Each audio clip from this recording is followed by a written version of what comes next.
Hello guys, আসসালামু আলাইকুম। কেমন আছেন সবাই? আশা করি ভালো আছেন। আপনাদের দয়ায় আমিও ভালো আছি, আলহামদুলিল্লাহ। আজ আমি ইলিশ মাছ দিয়ে কচু শাক রান্না করে দেখাবো। আমি জাটকা ইলিশ, যে ওই ইলিশটা দিয়ে আমি কচু শাকটা রান্না করব। আর এই জাটকা ইলিশটা খুবই গ্রান ছিল, একদম পদ্মার ইলিশ। আর কচু শাকটাও সেই লাগছিল খেতে। আমি কচুর শাকটা বেছে কুটে ধুয়ে পরিষ্কার করে নিয়ে আমি সিদ্ধ করে নিচ্ছি। সিদ্ধ করা হয়ে গেছে। এখন আমি একটু চাটনির মধ্যে পানিটা ঝরিয়ে নেব, যেন গলায় না ধরে। এই জন্য সিদ্ধ করে আমি পানিটা ঝরিয়ে নিচ্ছি। আর এখানে দেখুন জাটকা মাছটা আমি ভেজে নিচ্ছি। মাছটা ভাজা হয়ে গেছে, আমি রান্না করতে চলে যাব। আর আমি আরও এই কড়াইয়ে মাছ ভেজে নিয়েছি, মানে জাটকা মাছই খাওয়ার জন্য ভেজে নিয়েছি।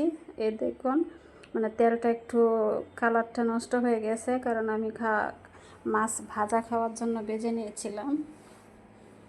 এখন এই তেলটা ফেলে দেব না, এই তেলে আমি শাক ভাজিটা করে নেব, কারণ ইলিশ মাছের ভাজা তেল তো এটা খারাপ লাগবে না, অনেক টেস্ট লাগবে খেতে। এখন আমি এখানে তেতো করা রসুন পেঁয়াজ দিয়ে আমি পেঁয়াজ রসুনটাকে ভেজে নিচ্ছি। দিয়ে দিয়েছি কাঁচামরিচ, দিয়ে আমি পেঁয়াজ রসুনটাকে ভেজে নিয়েছি। আর ইলিশ মাছের ভিতর থেকে যে তেলটা বের হয়েছিল, ওই তেলটাও আমি ওই পেঁয়াজ ভাজার মধ্যে দিয়ে দিয়েছি। এটা কোনোভাবে স্কিপ হয়ে গেছে।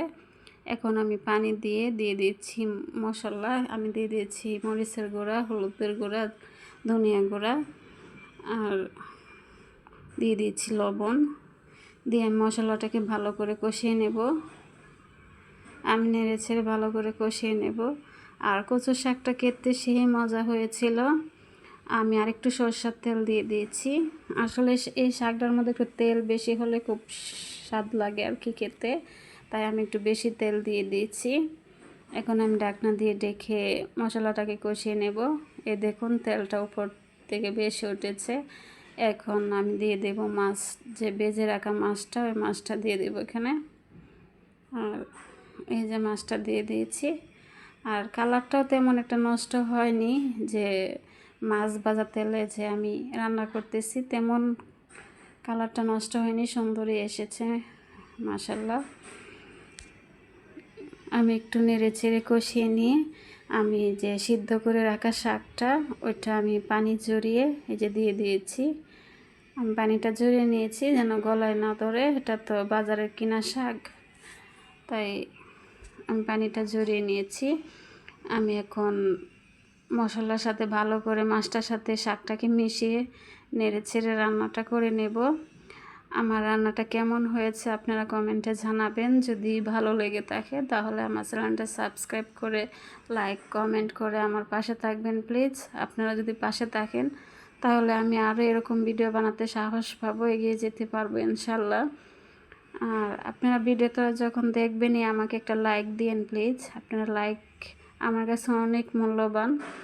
আপনাদের তো কোনো ক্ষতি হবে না, তবে আমার কাছে অনেক মূল্যবান, অনেকের কাছে ভিডিওটা পৌঁছে যাবে, তাই আমাকে একটা লাইক দিন প্লিজ।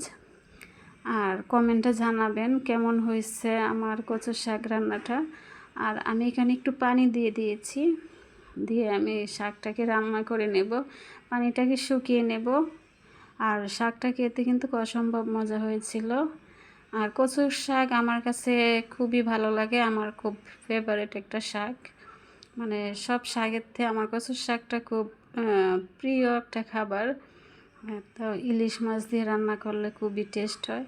জাটকা ইলিশ ছিল, আমি সেটা দিয়ে রান্না করেছি, তা না হলে আমি বড় ইলিশের মাথা দিয়ে বেশিরভাগ রান্না করি।